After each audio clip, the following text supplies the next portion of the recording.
5 ವರ್ಷ ಸುಭದ್ರವಾಗಿರ್ತದೆ 136 ಸೀಟ್ ಇದೀವಿ. ಯಾವುದೇ ಕಾರಣಕ್ಕೂ ಯಾವ ರೀತಿ ಆಗಲ್ಲ. ಹಂಗೇನೋ ಆಗಿದ್ರೆ ಕೇಂದ್ರದಲ್ಲಿ ಆಗ್ಬೋದು, ಯಾಕಂದ್ರೆ ಅವ್ರ ಹತ್ರ ಫುಲ್ ಮೆಜಾರಿಟಿ ಇಲ್ಲ.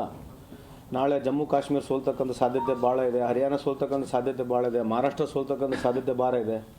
ಸೊ ಬಿಹಾರ್ ಕೂಡ ಸೋಲ್ಬೋದು. ಸೊ ಈ ಥರ ಅವ್ರ ಬಗ್ಗೆ ನೀವು ದಯವಿಟ್ಟು ಅವ್ರಿಗೆ ಕೇಳಬೇಕು. ನೀವು ಮುಂದೆ 4 ರಾಜ್ಯಗಳಲ್ಲಿ ಚುನಾವಣೆ ಆದಮೇಲೆ BJP ಸರ್ಕಾರ ಕೇಂದ್ರದಲ್ಲಿರುತ್ತಾ ಅಂತ ನೀವು ಅದು ಪ್ರಶ್ನೆ ಕೇಳಬೇಕು.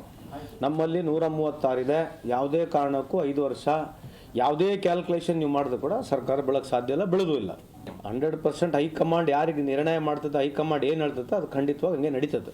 ಸರ್ಕಾರ 5 ವರ್ಷ ಸುಭದ್ರವಾಗಿರ್ತದೆ, 136 ಸೀಟ್ ಇದೀವಿ. ಯಾವುದೇ ಕಾರಣಕ್ಕೂ ಯಾವ ರೀತಿ ಆಗಲ್ಲ. ಹಂಗೇನೋ ಆಗಿದ್ರೆ ಕೇಂದ್ರದಲ್ಲಿ ಆಗ್ಬೋದು, ಯಾಕಂದ್ರೆ ಅವ್ರ ಹತ್ರ ಫುಲ್ ಮೆಜಾರಿಟಿ ಇಲ್ಲ. ನಾಳೆ ಜಮ್ಮು ಕಾಶ್ಮೀರ ಸೋಲ್ತಕ್ಕಂಥ ಸಾಧ್ಯತೆ ಭಾಳ ಇದೆ, ಹರಿಯಾಣ ಸೋಲ್ತಕ್ಕಂಥ ಸಾಧ್ಯತೆ ಭಾಳ ಇದೆ, ಮಹಾರಾಷ್ಟ್ರ ಸೋಲ್ತಕ್ಕಂಥ ಸಾಧ್ಯತೆ ಭಾಳ ಇದೆ.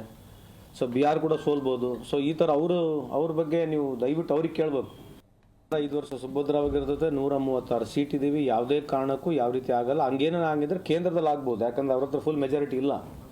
ನಾಳೆ ಜಮ್ಮು ಕಾಶ್ಮೀರ ಸೋಲ್ತಕ್ಕಂಥ ಸಾಧ್ಯತೆ ಭಾಳ ಇದೆ, ಹರಿಯಾಣ ಸೋಲ್ತಕ್ಕಂಥ ಸಾಧ್ಯತೆ ಭಾಳ ಇದೆ, ಮಹಾರಾಷ್ಟ್ರ ಸೋಲ್ತಕ್ಕಂಥ ಸಾಧ್ಯತೆ ಭಾಳ ಇದೆ. ಸೊ ಬಿಹಾರ್ ಕೂಡ ಸೋಲ್ಬೋದು. ಸೊ ಈ ಥರ ಅವ್ರ ಬಗ್ಗೆ ನೀವು ದಯವಿಟ್ಟು ಅವ್ರಿಗೆ ಕೇಳಬೇಕು. ನೀವು ಮುಂದೆ 4 ರಾಜ್ಯಗಳಲ್ಲಿ ಚುನಾವಣೆ ಆದಮೇಲೆ BJP ಸರ್ಕಾರ ಕೇಂದ್ರದಲ್ಲಿರುತ್ತಾ ಅಂತ ನೀವು ಅದು ಪ್ರಶ್ನೆ ಕೇಳಬೇಕು. ನಮ್ಮಲ್ಲಿ 136 ಇದೆ. ಯಾವುದೇ ಕಾರಣಕ್ಕೂ 5 ವರ್ಷ ಯಾವುದೇ ಕ್ಯಾಲ್ಕುಲೇಷನ್ ನೀವು ಮಾಡಿದ್ರು ಕೂಡ ಸರ್ಕಾರ ಬೆಳಕ್ಕೆ ಸಾಧ್ಯ ಇಲ್ಲ, ಬೆಳೆದೂ ಇಲ್ಲ. 100% ಹೈಕಮಾಂಡ್ ಯಾರಿಗೆ ನಿರ್ಣಯ ಮಾಡ್ತದೆ, ಹೈಕಮಾಂಡ್ ಏನು ಹೇಳ್ತದೆ ಅದು ಖಂಡಿತವಾಗಿ ಹಂಗೆ ನಡೀತದೆ.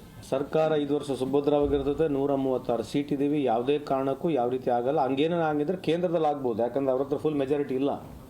ನಾಳೆ ಜಮ್ಮು ಕಾಶ್ಮೀರ ಸೋಲ್ತಕ್ಕಂಥ ಸಾಧ್ಯತೆ ಭಾಳ ಇದೆ, ಹರಿಯಾಣ ಸೋಲ್ತಕ್ಕಂಥ ಸಾಧ್ಯತೆ ಭಾಳ ಇದೆ, ಮಹಾರಾಷ್ಟ್ರ ಸೋಲ್ತಕ್ಕಂಥ ಸಾಧ್ಯತೆ ಭಾಳ ಇದೆ.